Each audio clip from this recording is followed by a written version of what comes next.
이 말씀은 누차 말씀드리지만 바울이 자기 동족 이스라엘을 생각하면서 이스라엘 백성들이 뭘 받기 원한다고요? 구원을 받기 원한다는 거예요. 그런데 지금 이스라엘 백성들이 구원받기를 원하면서 엉뚱한 짓을 하고 있다는 거예요. 그게 뭡니까? 하나님께는 열심히 있는데 올바른 지식에 근거하고 있지 않다. 하나님께서 의를 세우신 것이 있는데 자기 의를 세우려고, 여기 3절에 자기 의를 세워가지고 구원에 이르려고 하나님이 세우신 의에 복종하지 않는다. 하나님이 세우신 의는 뭡니까? 예수 그리스도의 십자가를 통한 의입니다. 자기 의를 세우는 건 뭡니까? 율법을 지키는 거예요. 뭘 지켜야 된다, 뭘 먹지 말아야 된다, 어떤 날을 지켜야 된다, 이런 거죠. 그래서 바울이 지금 강조하는 것은 하나님이 세우신 의, 예수 그리스도를 믿음으로 구원받는 이 진리를 지켜야 되고, 이것을 지금 바울은 아주 계속해서 강조하고 있는 것입니다. 사람이 마음으로 믿어 의에 이르고 입으로 신하여 구원에 이르느니라. 여러분, 어떤 경우에라도 이 말씀을 놓치지 말기를 바랍니다. 우리가 수요일마다 지금 이단 분별법을 배우고 있는 거예요. 이단들이 뭘 강조하고 있는가? 이거를 우리가 배우면서 어떤 이단들이 오더라도 흔들리지 않고 우리가 올바른 구원의 지식을 가지고 믿음에 굳게 서서 진정으로 구원받는, 구원의 길을 가는 우리 모두가 되어야 될 줄로 믿습니다. 그래서 지난주 수요일 날 나를 지키는 문제에 대해서 얘기를 했죠. 이단들의 특징 가운데 하나가 어떤 특정한 절기나 날을 꼭 지켜야 된다는 거예요. 그래서 주일을 지키면 안 되고 안식일을 지켜야 된다. 토요일 날 모여서 예배드려요. 또 유월절을 지켜야 된다. 유월절 안 지키면 그 구원받지 못한다. 유월절을 지키지 않는 것은 그건 올바른 신앙이 아니다. 이렇게 가르치고 있습니다. 그래서 제가 뭐라고 말씀드렸습니까? 이 구약의 절기는 예수 그리스도 메시아가 오셔서 이루실 구원을 예표하는 거다. 그래서 예수님이 십자가에서 죽으시고 부활하심으로 구원을 완성하실 때 그 구약의 이런 모든 절기나 날들은 예수님이 이루신 겁니다. 심지어 예수님께서 십자가에 달려 죽으실 때 아주 상징적인 사건이 뭡니까? 성전의 휘장이 찢어졌다고 그랬어요. 이 성전의 휘장은 뭡니까? 성소와 지성소를 구분하는 거예요. 이 지성소는 아무나 못 들어갑니다. 성소도 아무나 못 들어가지만 지성소도 아무나 못 들어가요. 1년에 한 번씩 대제사장만 들어갈 수가 있었습니다. 그런데 그게 찢어져 버렸어요.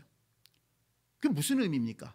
이제는 예수 그리스도의 십자가의 피를 힘입어서 우리가 의롭게 되어서 하나님 앞에 담대히 나아갈 수 있다는 것입니다. 구약의 율법이 완성되었다는 것을 아주 상징적으로 보여준 것이죠. 안식일은 창조를 기념하는 날입니다.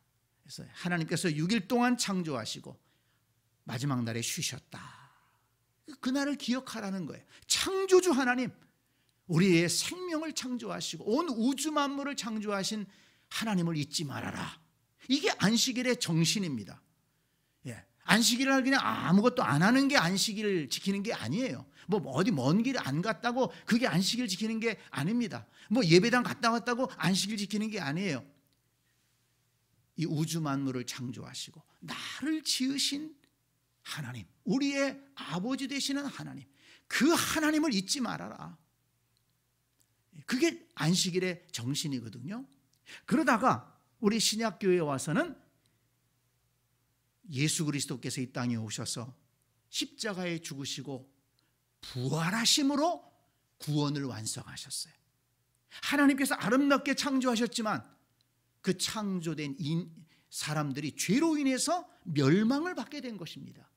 그런데 메시아가 이 땅에 오셔서 친히 자기 몸을 제물 삼아 십자가에서 죽으심으로 그 죄의 모든 담을 헐어버리고 이제 다시 하나님께로 나아갈 수 있는 길을 열어주셨어요. 다시 말하면 재창조의 역사예요. 회복의 역사를 이루신 겁니다. 그래서 신약의 교회 성도들은 부활하신 날, 예수님이 부활하심으로 구원을 완성하신 그 날을 주님의 날, 그래서 주일, 줄여가지고 주일날 모이기를 힘썼다는 것입니다.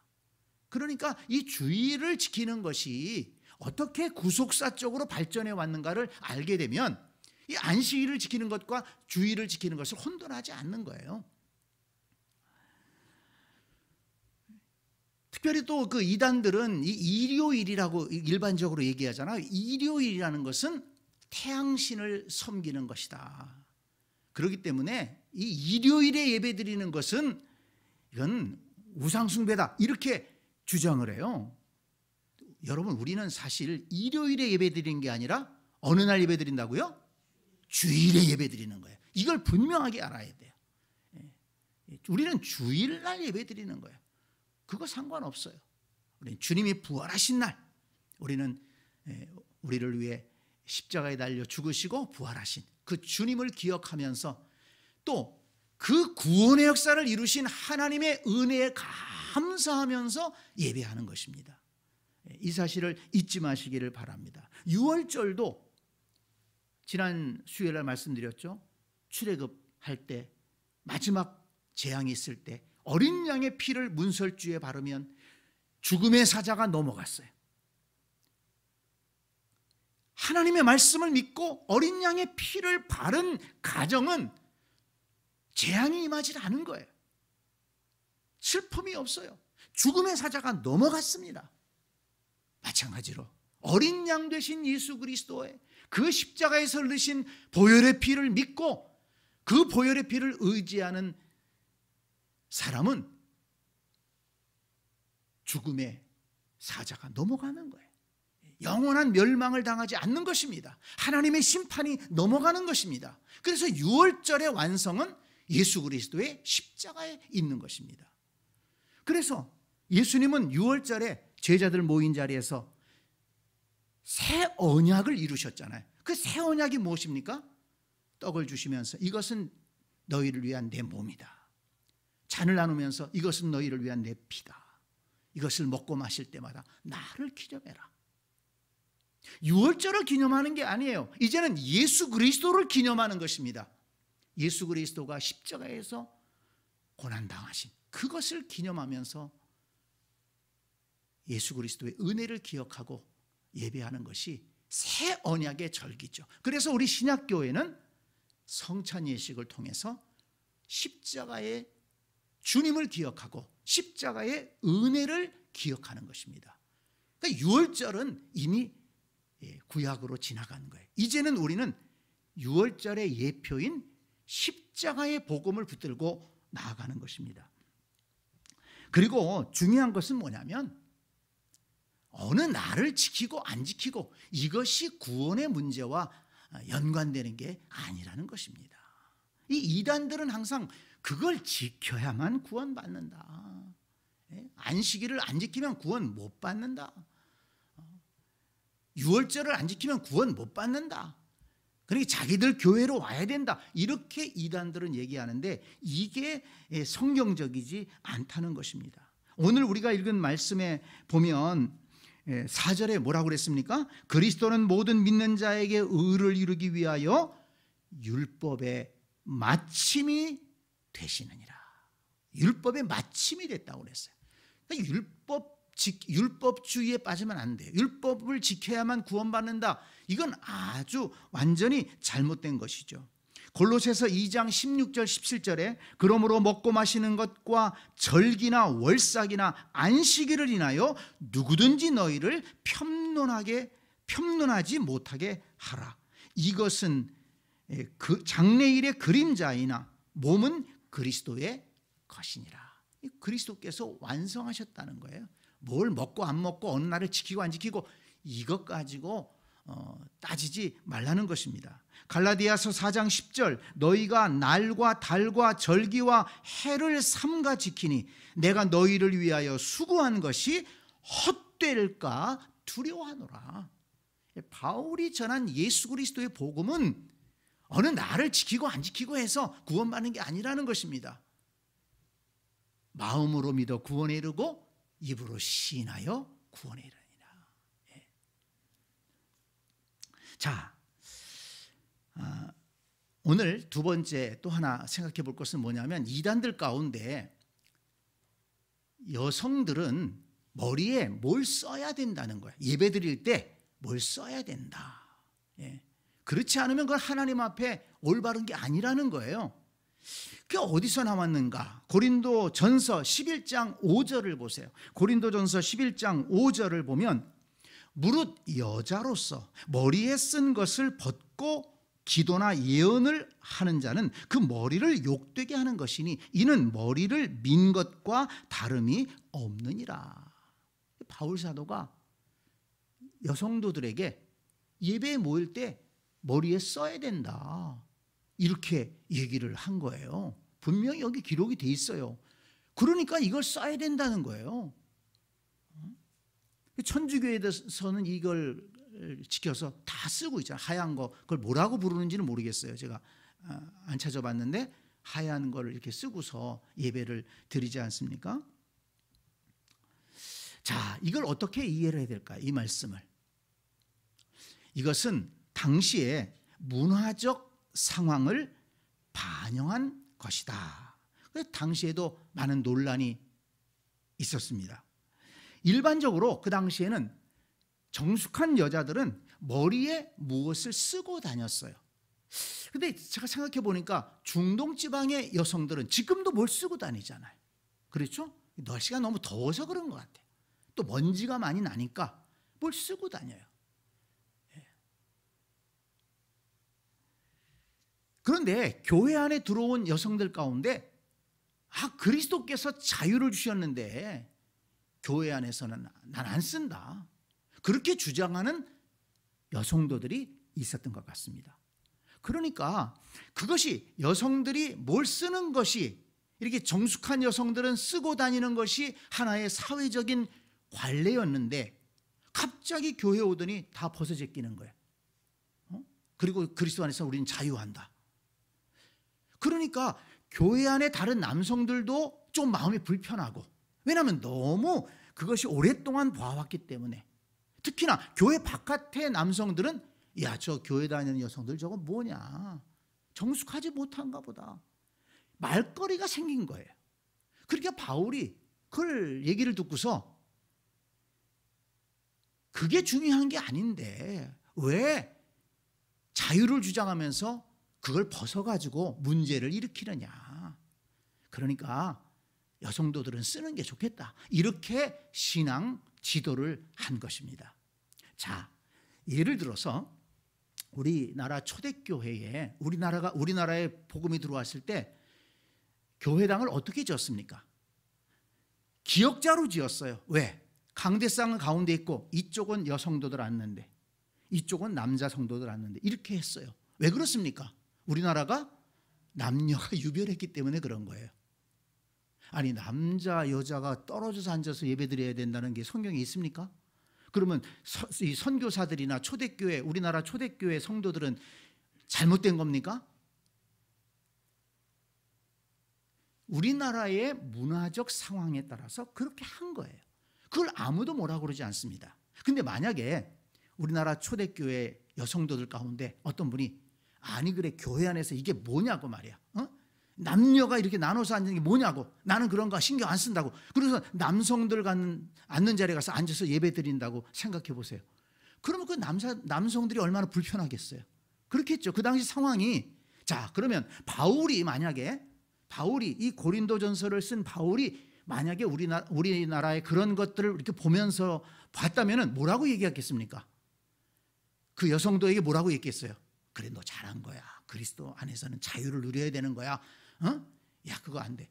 그렇게 얘기했을까? 아니면은 야 좀 기다리고 좀 관례를 지켜.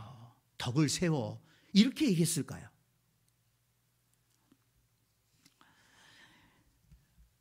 그러니까 이 머리에 수건을 쓰는 이 문제를 가지고 구원과 연결시켜서도 안 되고, 이건 구원의 문제와 전혀 상관이 없는 문제고 그 당시 문화적 상황과 관련이 있는 것이다. 그런데 오늘날도 그걸 써야 된다? 이거는 아니죠. 자, 그러면 성경에 나온다고 해서 다 지켜야 됩니까? 이렇게 되면 또 제가 이상한 사람이 되는데, 자, 예를 들어볼까요? 아브라함도 일부 다처제였습니다. 다윗, 신앙이 그렇게 좋은 다윗도 일부 다처제였습니다. 그러면 우리도 일부 다처제하면 될까요? 이 성경에 나오는데 한두 사람도 아니잖아요. 믿음 좋은 아브라함, 믿음의 조상 아브라함, 성군이라고 하는 다윗도 일부 다처제했는데 다 일부 다처제해야 될까요? 그거 아니죠. 그 당시에 그거는 문화적인, 그 당시 사회의 문화적인 거예요. 그러나 성경의 원리는 일부 일처제예요. 하나님께서 왜 아담에게 하와만 주셨겠어요? 그거 다 원칙이 있는 거잖아요.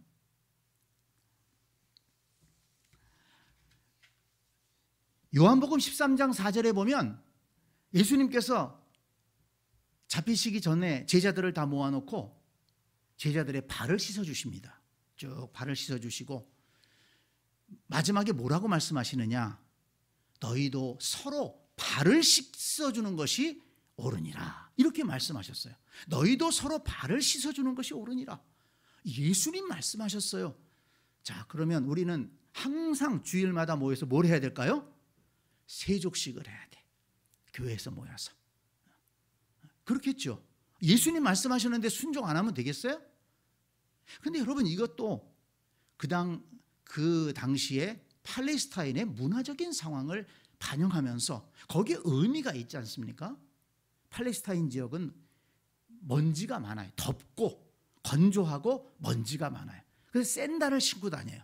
그래서 어디 바깥에 나갔다 들어오면 종이 주인의 발을 씻어줍니다. 또 손님이 오면, 귀한 손님이 오면 발을 씻어주는 거예요.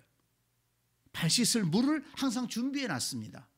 이런 관점에서 발을 씻었는데, 예수님이 발을 씻어줬다는 것은 섬기는 삶을 가르치기 위한 것 아닙니까? 그러니까 너희도 서로 발을 씻어주라는 것은 문자 그대로 하면은 발 씻어줘야 되죠. 우리 주일마다 만날 때마다 서로 발 씻어줘야 돼. 근데 이 말씀이 그 말씀이 아니잖아요. 내가 스승이 되어서 선생으로 너희들을 이렇게 섬겼듯이 너희도 섬김의 삶을 살아야 된다. 이걸 가르쳐주는 것 아닙니까? 그 의미를 알기 때문에 그 말씀을 문자 그대로 우리가 실천 안 하는 거예요. 자, 그 다음에 또 하나, 바울서신을 보면 바울서신의 마지막에 이렇게 당부한 말씀이 많습니다. 거룩하게 입맞춤으로 서로 문안하라. 입맞추면서 문안하라고 그랬어요. 한두 번이 아니에요. 바울 사도가 얘기한 게. 그러면 요즘도 어떻게 만나자마자 어떻게 됩니까? 우리 서로 입맞춤으로 인사해야 돼요. 바울이 한 번 얘기한 게 아니라니까. 그러나 그것은 그 당시에 그 유대인들의 관습에 따라서 그것이 친밀함의 표시고, 그것이 서로에게 아무런 문제가 안 되기 때문에 그렇게 인사하는 거예요. 그런 관습을 따라서 요즘은 서양에서는 계속해서 그 만나면은 볼로 이렇게 키스를 하기도 하고 인사를 나누지 않습니까? 그게 자연스러워요. 근데 우리나라 사람들이 만나서 서양 사람들처럼 얼굴 비비고, 또 이 성경에 입맞춤으로 인사하라고 그랬잖아요. 그러니까 우리 주일마다 만나서 입맞춤으로 인사합시다. 성경이 이렇게 누차 나오니까. 바울만 한 게 아니에요. 베드로도 5장 14절에 보면, 베드로전서 5장 14절에 보면 너희는 사랑의 입맞춤으로 서로 문안하라 그랬어요. 그러면 이 말씀 그대로, 문자 그대로 따르자면 입맞춤으로 인사해야죠.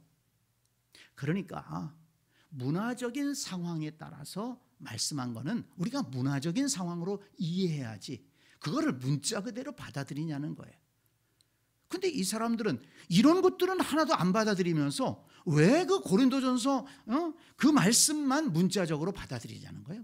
여성들에게 이 머리에 쓰라는 것만 문자적으로 받아들이냐는 것입니다. 만약에 그걸 받아들이려고 한다면 고린도전서 14장 34절에는 뭐라고 나와 있냐면 여자는 교회에서 잠잠하라 이런 말씀이 있다고. 자, 여성도님들은 이제 이 말씀을 따라서 교회 와서는 아무 소리도 하지 마십시오. 입 꼭 다물고 그냥 예배만 드리고 가십시오. 이 말씀을 왜 안 지켜요? 그 교회 여성도들은 입 꼭 다물고 다니나? 그렇게는 이는 앞뒤가 안 맞는 거죠. 근데 그걸 아주 자랑스럽게 얘기를 합니다. 성경을 해석할 때는 이렇게 문자적으로 해석을 해야 될 것이 있고 문화적인 상황 속에서 그것이 가르쳐주는 의미가 무엇인가를 분별해서 해석해야 될 것이 있는 것입니다. 그걸 구분하지 못하고 이렇게 엉뚱한 것을 강조하니까 그걸 구원받는 것과 또는 신앙생활을 아주 잘하는 것과 자꾸 연결시키기 때문에 문제가 되는 것이죠. 자, 또 하나 이단들이 자꾸 또 비판하는 것 중에 하나가 뭐냐면 이 기독교회가 우리 교회가 십자가를 숭배한다는 거예요. 그리고 성탄절을 지킨다는 거예요. 이단들 가운데 그런 이단들이 여럿 있어요. 자, 여러분 이 교회의 첨탑이나 또는 우리 교회는 없습니다만은 이 앞에 십자가를 달아놓은 교회들이 있습니다. 우리 교단에서는 강단에 십자가를 달지 말아라 이렇게 지도를 했어요. 그래서 이제 우리 교회도 달지를 않는데 그렇다고 해서 강단에 십자가 달았다고 저는 그 교회 잘못됐다 또는 뭐 그렇게 떼버려라 그렇게 얘기하고 싶지 않습니다. 왜냐하면 우리가 십자가를 교회 첨탑에다가도 달고 때로는 강대상에다가도 붙여놓고 때로는 십자가 목걸이를 하기도 하고 때로는 십자가를 붙들고 기도하기도 하고 그러지 않아요? 자, 근데 여러분 어느 누가 십자가를 우상처럼 생각하거나 그 엑소시스트에 보면 십자가를 딱 들고서 마귀나 귀신이 나타나니까 그 신부들이 십자가를 탁 떼니까 막 귀신이 도망가잖아요. 그런 영화적인 상상을 가지고 생각하는지 모르겠지만 우리 중에 어느 누가 십자가를 그렇게 부적처럼 생각하고 십자가를 우상처럼 생각하고 그렇게 받드는 사람이 누가 있습니까? 왜 십자가를 우리가 청터에 달아놓습니까? 왜 십자가를 우리가 소중히 여깁니까? 예수 그리스도께서 십자가에서 우리의 죄를 위해서 피 흘려 죽으시고 거기에서 우리의 죄 씻음의 역사가 우리의 죄를 대신해서 예수님이 십자가에서 고난당하시고 죽으셨기 때문에 우리는 그 십자가의 의미를 생각하는 것이고 십자가에 그리스도가 이루신 그 복음의 사실을 우리가 붙잡는 것 아니겠습니까? 우리는 한 번도 십자가를 우상처럼 십자가를 무슨 부적처럼 생각한 적이 없습니다. 근데 그걸 자꾸 그렇게 갖다 붙이는 거예요. 교회 첨탑에 십자가를 걸어놓는 것은 분명해요. 우리 교회는 다른 것을 믿는 것이 아니고 예수 그리스도의 십자가의 복음을 믿는 교회다. 이거를 강조하느라고 거기다 걸어놓은 것이지 그걸 뭐 우상처럼 섬기기 위해서 십자가를 해놓은 것이 절대로 아닙니다. 그런 비방에 넘어가면 안 된다는 것입니다. 그리고 이 성탄절 문제는 여러 이단들이 자꾸 걸고 넘어지는데요. 이 성탄절은 예수님의 탄생을 기념하는 날인데 예수님이 언제 태어나셨느냐? 복음서에 보면 예수님의 탄생에 대해서 자세하게 기록이 돼 있어요. 근데 몇 날 며칠에 태어나셨다 이거 없어요. 그러니까 12월 25일 날 성탄절을 지키는 것은 이건 어떻게 보면 성경에는 안 나오는 겁니다. 그러면 또 생각이 달라지네요. 그러면 이단들이 말하는 게 맞는가? 자, 여러분 잘 보세요. 12월 25일을 성탄절로 지킨 것은 한 3세기 경부터 로마 교회에서 이렇게 지키기를 시작했다고 합니다. 그런데 이 서양에서 이 12월 달쯤 되면은 추수의 기쁨이 있고, 그리고 또 이제 추워지면서 봄을 기다리는 동지 축제가 아주 성대하게 열렸다고 합니다. 이게 축제의 기간이에요. 그리고 또 그렇게 봄을 기다리면서 이교도들 가운데에는 태양신을 이렇게 섬기는 그런 이교도들도 있었다는 것입니다. 그런데 교부들이 그렇게 축제의 기간에 한 날을 예수 그리스도의 탄생의 날로 정해서 지키기를 시작했다는 것입니다. 우리도 그건 알아요.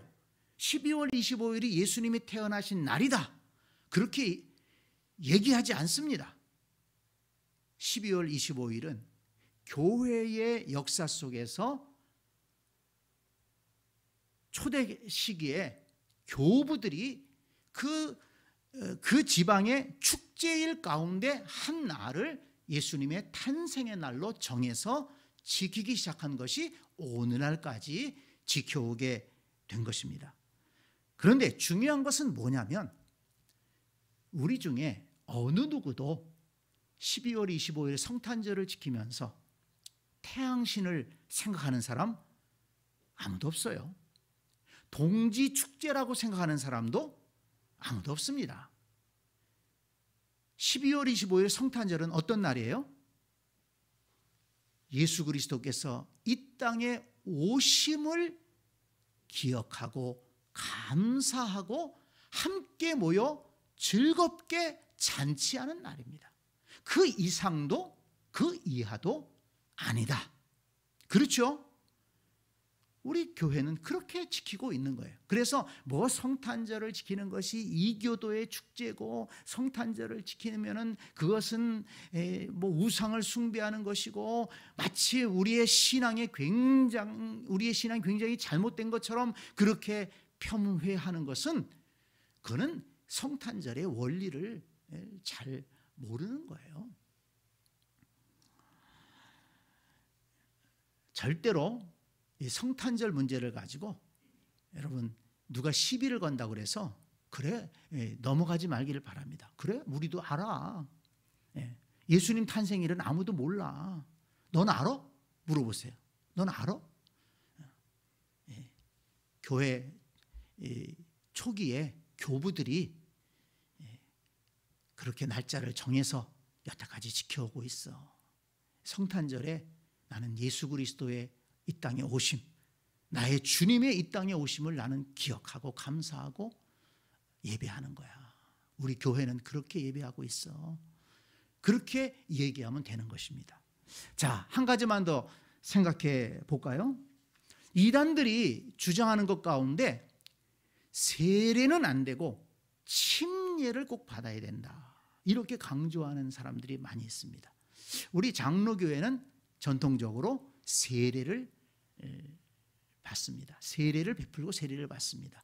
지금 그 침례를 행하는 교단은 이제 침례교회, 거기는 아주 침례교회라고 돼 있죠.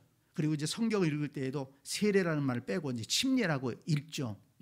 그리고 오순절 계통의 교회들이 침례를 행합니다.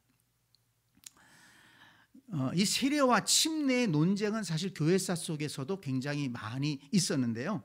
자, 제가 오늘 정리를 짧게 해드리겠습니다. 이 세례나 침례는 그리스도를 구세주로 믿는 성도들이 몸을 물에 담그거나 혹은 머리에 물을 뿌림으로써 그리스도와 함께 죄에 대해서 죽고 또 그리스도와 함께 살고 그리스도와 연합하는 것을 상징하는 예식입니다.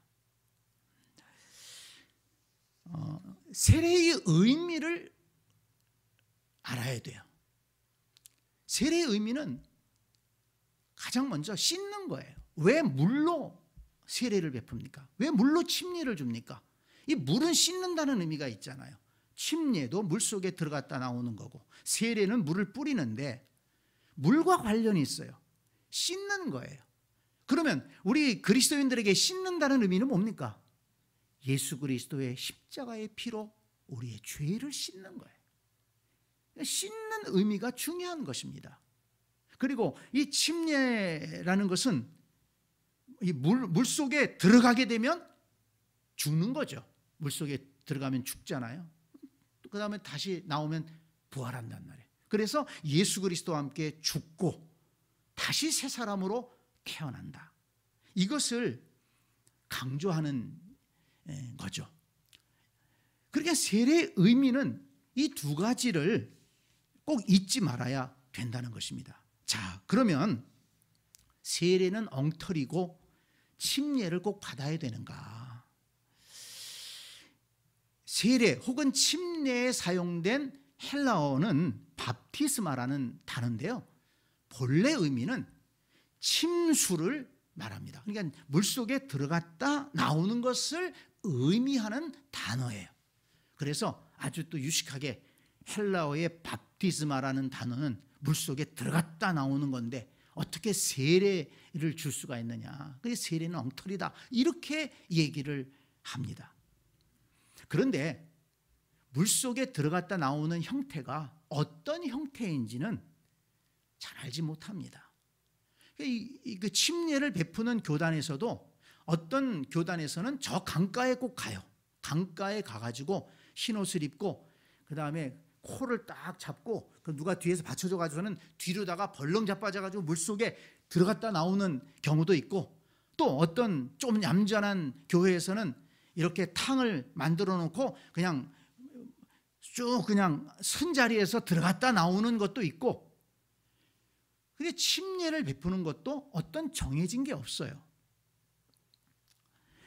교회의 역사가 진행되면서 이 침례가 머리에 물을 붓거나 물을 떨어뜨리는 이런 세례 예식으로 발전되었고 보편화되었다는 것입니다.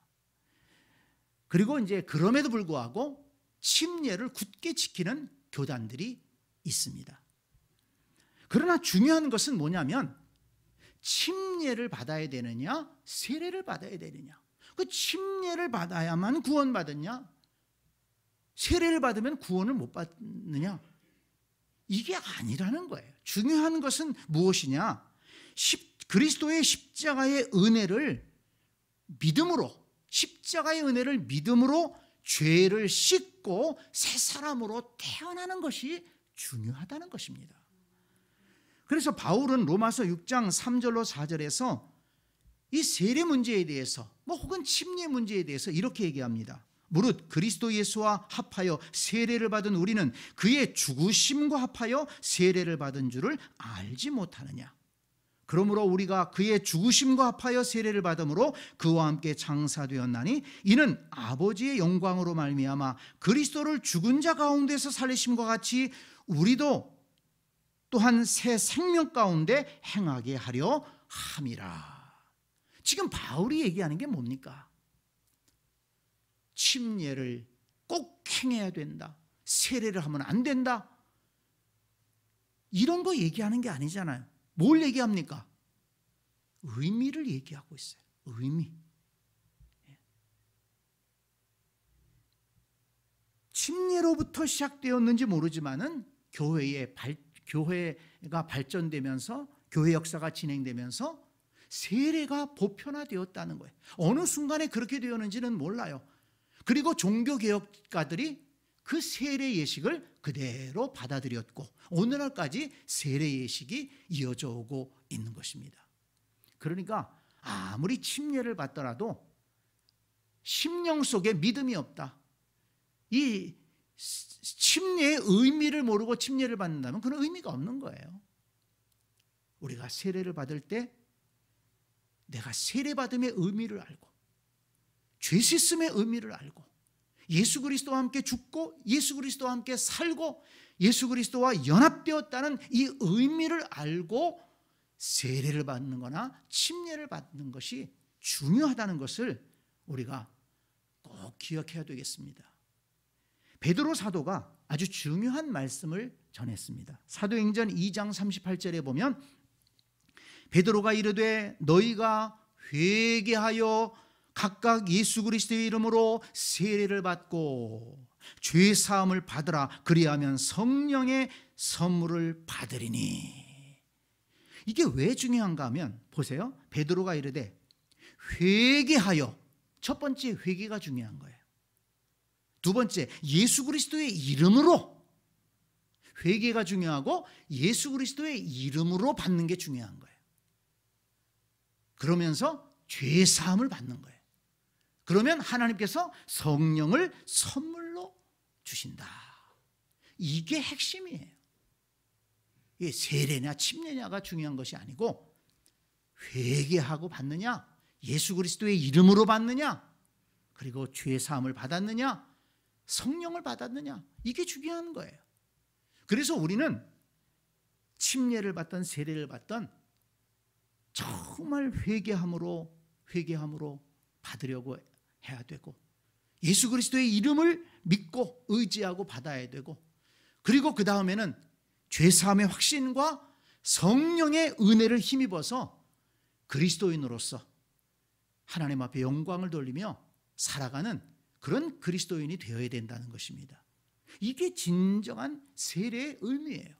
그런데 이거를 뭐 침례를 안 받으면 구원받지 못한다, 이렇게 얘기하는 것은 성경의 정신을 모르는 것이죠.